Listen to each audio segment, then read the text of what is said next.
You're only as good as your worst politician is not a saying, but it should be, especially for Utah, since one of their state representatives, Phil Lyman, believes that the reason that the Baltimore Bridge collapsed is because a black woman is the commissioner for the Port of Baltimore. And I don't know if this puts number 3 seed Utah ahead of number 2 seed Florida in the Hellscape division of my States Against Humanity March Madness tournament, but I think it's compelling, and there's more.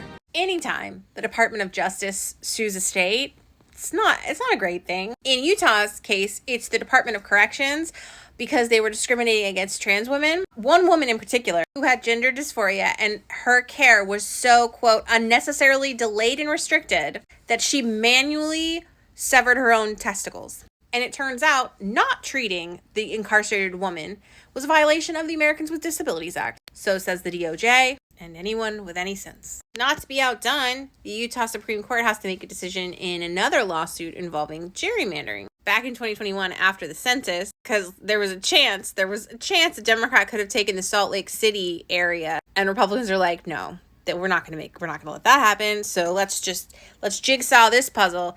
Let's gerrymander the fuck out of this situation. Despite all of that going wrong, Utah had time to sue TikTok for luring children into addictive and destructive social media habits. I don't know what they expect kids are seeing on this app. I mean, all I ever see are people trying to sell me wigs and vacuum cleaners and lip stains, which actually I do own that, and it is really good. But Utah can rest assured that TikTok is not elevating any content by any content creators on this app, because then they have to pay us. They don't want to do that. So stay tuned. We only have a few videos left before voting begins next week, and we can finally crown the state that is worst for our humanity.